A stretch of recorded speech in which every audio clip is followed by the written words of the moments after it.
Punjab police में STF के DG रहे और बाद में ह्यूमन राइट कमीशन जो स्टेट का वहाँ के डीजी रहे मोहम्मद मुस्तफ़ा, और उनकी पत्नी रही पंजाब की पूर्व कैबिनेट मंत्री रजिया सुल्ताना, कांग्रेस के राज्य में मंत्री थी।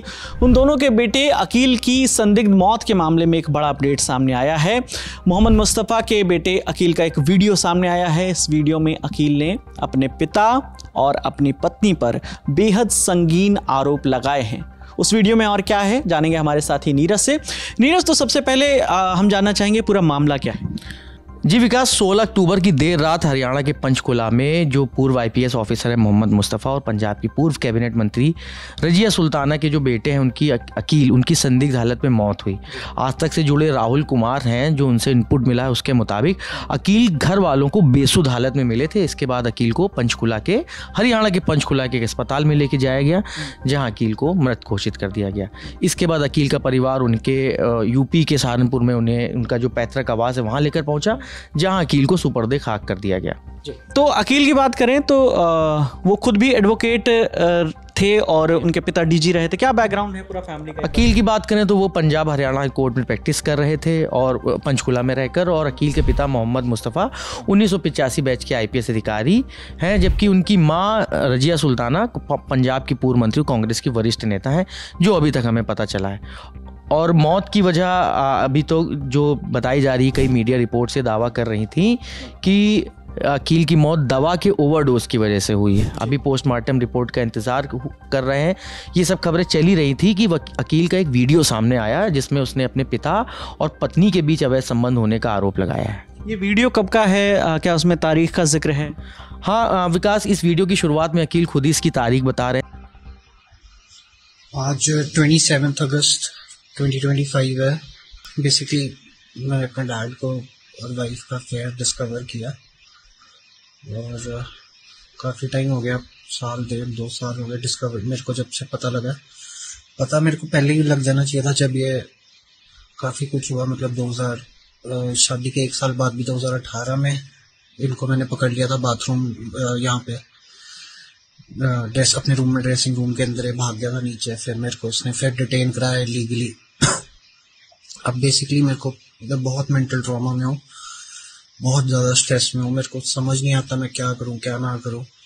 मेरे को हर रोज़ लगता है कि आज झूठा केस करेंगे, आज करेंगे। इन्होंने एक बार ऑलरेडी ट्राई कर चुके हैं और अब पता नहीं क्या कहानी अपनी घुसोड़ते रहते हैं कि तूने जहर दे दिया, ये कर दिया, वो कर दिया। अपने आप ही मनगढ़ंत कहानियाँ बनाते रहते हैं। पहले मनगढ़ंत कहानी जिस दिन मैंने इन्हें कन्फ्रंट किया था उस दिन इन्होंने झूठा पर्चा कर दिया अटेम्प्ट टू मर्डर का, है ना। Using the state machinery without any provocation, nothing. Punjab के बंदे पुलिस मशीनरी, स्टेट मशीनरी बुला के हरियाणा में बुलाता है, मुझे उठवा देता है। अपने गनमैनों को यूज करता है, मुझे उठवा देता है और फिर टॉन्ट मारता है पीछे से कि तू बहुत बड़ा आईपीएस ऑफिसर है, तेरे से अट्रैक्ट होंगी लड़कियां।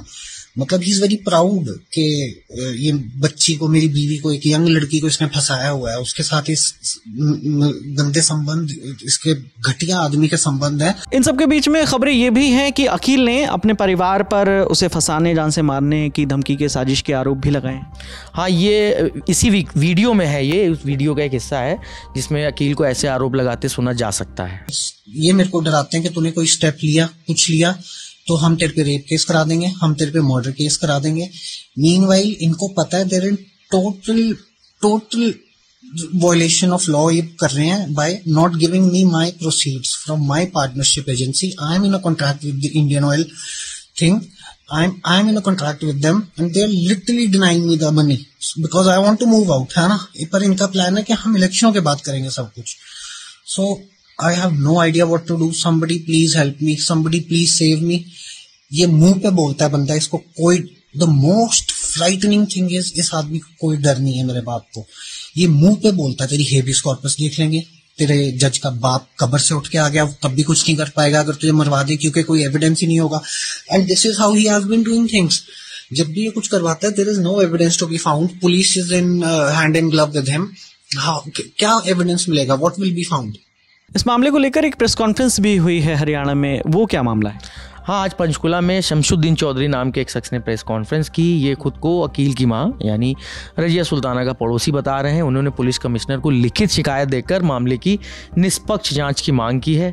आज तक के संवाददाता हैं जो अमन भारद्वाज, उनके मुताबिक शिकायत में ये कहा गया है कि अकील अख्तर ने अपने वीडियो में ये भी आशंका जताई थी कि उसकी हत्या की जा सकती है। वो ये उसी वीडियो की बात हो रही है जो कुछ देर पहले हमने आपने सुना देखा। अब उसकी अचानक मौत हुई है इस वीडियो के सामने आने के बाद, तो शिकायतकर्ता ने कहा है कि ये वीडियो और ये मौत कई सवाल खड़े कर रहा है, इस वजह से इसकी जांच निष्पक्ष होनी चाहिए। तो उनकी एक 27 तारीख को वीडियो आती है 1.5 महीना पहले, तो उसमें इन्होंने एलिगेशन लगाए हैं, काफ़ी सोशल मीडिया पे आई थी।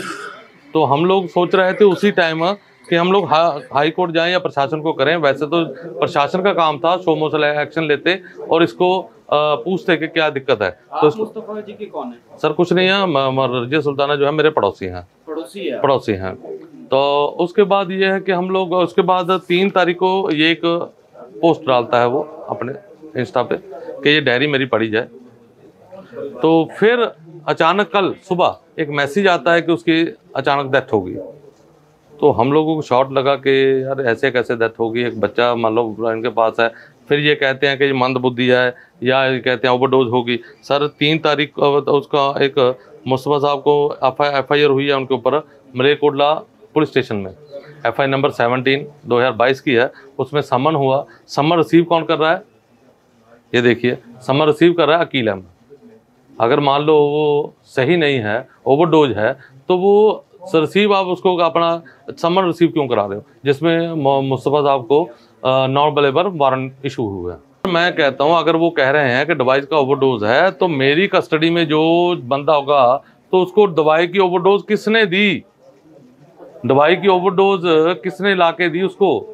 अगर जो बंदा का मतलब आपने घर में बंदी बना के रखा हुआ है, वो उसका ना बाहर किसी के टच है ना, वो छुप के अपने वीडियो डाल रहा है, तो उसको बंदी के साथ मतलब उसका ओवरडोज दिया किसने? वही कह रहा हूँ सर, उसकी वीडियो आई थी कि मेरे फादर के संबंध है, मतलब उसी के वीडियो को लेके तो हम लोग चाहते थे कि सरकार एक्शन ले, उसको बुला के पूछे। उसी टाइम पूछ रहा तो आज वो जिंदा होता। तो पंजाब पुलिस के पूर्व DG के बेटे की संदिग्ध मौत के मामले में फिलहाल परिवार की ओर से कोई बयान नहीं आया है। पोस्टमार्टम रिपोर्ट में क्या निकल कर आता है, पुलिस की ओर से ऑफिशियल स्टेटमेंट क्या आता है, इसका फिलहाल इंतजार है। मामले में आगे जो भी अपडेट आएगा हम आप तक लेकर आते रहेंगे। इस बातचीत में मेरे साथ नीरज थे। मेरा नाम विकास वर्मा है। देखते रहिए दी ललन टॉक। शुक्रिया।